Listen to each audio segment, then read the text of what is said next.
కేంద్రం అండతోట బనకచెర్లపై ఏపీ దూకుడుగా ఉందట. నేనేం చెప్పిన బనకచెర్ల కాదు, ఇంకా సోమశీలట. కొత్తగా వచ్చింది, ఇంకా మీరు అప్డేట్ కాలే. కాంగ్రెస్ పార్టీ కానీ V6 వివేక్ వెంకటస్వామి కానీ అప్డేట్ కాలే. మీకు అప్డేట్ కావాలని అవసరం ఉంది. మనం దాటినాం, అడ్వాన్స్డ్ అయినాం. మనం బనకచెర్ల దాటి సోమశీల అనేది కూడా ఇంకోటి తయారు చేస్తాడు చంద్రన్న. కేంద్రం అండతోని కాదు, రేవంత్ రెడ్డి ప్లస్ నరేంద్ర మోడీ అండతో అని చెప్పాలి.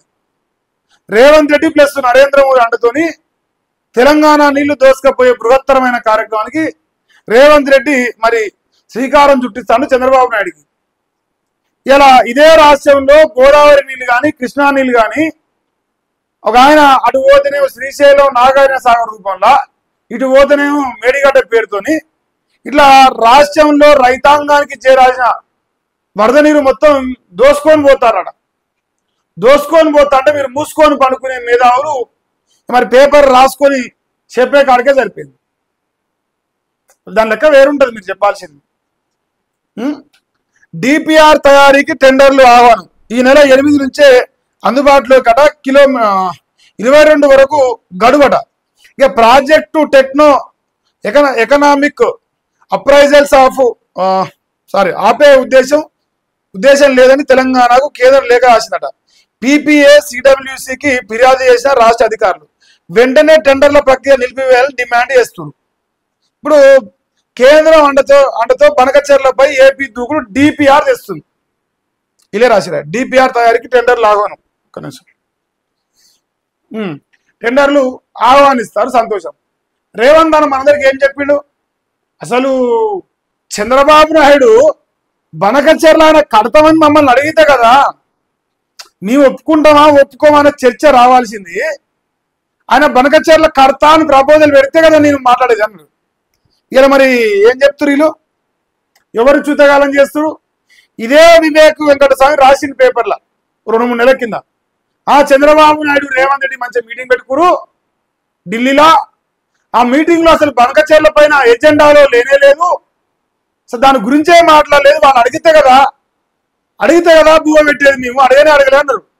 అదే రోజు నమస్తే తెలంగాణ రాసింది. నాయన ఎజెండాలో మొదటి అంశం బనకచెర్ల పైనే చర్చ జరిగింది. ఎజెండాలో ఉన్నది బనకచెర్ల.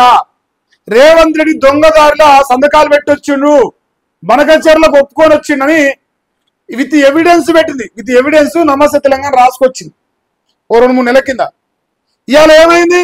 ఏదైతే నమస్తే తెలంగాణ 3 నెలల కింద చెప్పిందో అదే వార్త ఈరోజు నిజం అయిపోయింది. డిపిఆర్లు వస్తున్నాయి, కేంద్రం ఆమోదిస్తున్నది, రాష్ట్రం ఆమోదిస్తున్నది. బనకచెర్ల బాజాప్తా రెడీ చేసుకుంటున్నాడు. తెలంగాణ నోట్ల మట్టి కొట్టే ప్రయత్నంలో భాగంగా కాళేశ్వరం కూలిపోయింది, కాళేశ్వరం కుంగిపోయింది అని జనాల్ని మోసం చేసి బనకచెర్లకు దోషిపెట్టే కార్యక్రమం రేవంత్ రెడ్డి చేస్తుంది. ఇది నేను చెప్తలేను, నా సొంత కవిత్వం కాదు. వాళ్ళ పత్రిక వాళ్ళ ఆస్థాన మీడియా రాస్తుంది. ఇలా టెండర్లు నిలిపి వాళ్ళు ఇవ్వాలి అడుగుతున్నారా? అసలు డిపిఆర్ఏ లేదు, దానికి అసలు ఏది లేదు, ఎజెండాలో పెట్టలేదు. సో దాని గురించి ఏం మాట్లాడుకోదండి. మరి మీకు తెలియకుండా, మీకు చెప్పకుండా, ఎజెండాలో లేకుండా ఏ రకంగా ఈరోజు డిపిఆర్ తయారు చేస్తారు, ఏ రకంగా టెండర్లు ఆహ్వానిస్తారు? ఇప్పుడు వైఎస్ రాజశేఖర్ అని ఒక కిరాతకుడు నాగార్జున సాగర్ నుంచి కానీ కృష్ణా కానీ లేదంటే శ్రీశైలం నుంచి కానీ నీళ్లు దోసుకొని పోయిండు. మా నల్గొండ సన్నాసులు, మా నల్గొండ దద్దమ్మలు, కాంగ్రెస్ నాయకులు ఎవరు నోరు తెరలే, మూసుకొని పండుకురు. ఇవాళను కూడా మా నీళ్లు దోసుకపోయిన దొంగ వైఎస్ రాజశేఖర రెడ్డికి జేజేలు కొడతారు. ఇంకా మా నోట్లో మన్ను పెట్టినోనికి. ఇది మా నల్గొండలో ఉన్న దద్దమ్మలు, కాంగ్రెస్ నాయకులు. మరి రేపో మాపో చంద్రబాబు నాయుడు కూడా జేజేలు కొట్టిస్తారా? రేపో మాపో తెలంగాణ బిడ్డలతోని జై చంద్రబాబు అనిపించే రోజులు రేవంత్ రెడ్డి తీసుకురావాలనుకుంటుంది కదా. ఎట్లా ఒక పచ్చ జెండాలు తెలంగాణలో ఎగరాలి, పచ్చ పార్టీలు రావాలని చెప్పేసి మురుస్తుంది కదా. మరి ఇట్లా తెలంగాణ నీళ్ళు ఆందోళనకి దోషపెడతానికైనా పచ్చ జెండాలు రావాల్సింది.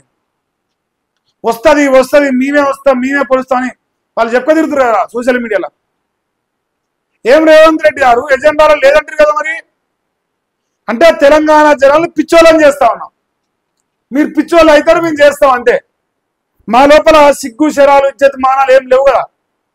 సో మీరు ఏం చెప్పినా అన్నీ మూసుకొని వింటా ఉంటాం అని ఒక అహంకారమా, ఒక బలుపా? మీ మీ వ్యవహార శైలి మరి బలుపు లెక్కనే ఉన్నది.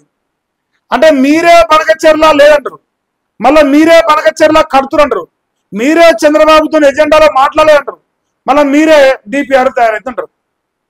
అంటే సంతోడు మీరే సచ్చినాక గొంతులో తులసి నీళ్ళు పోతాడు మీరే, రెండు మీరే.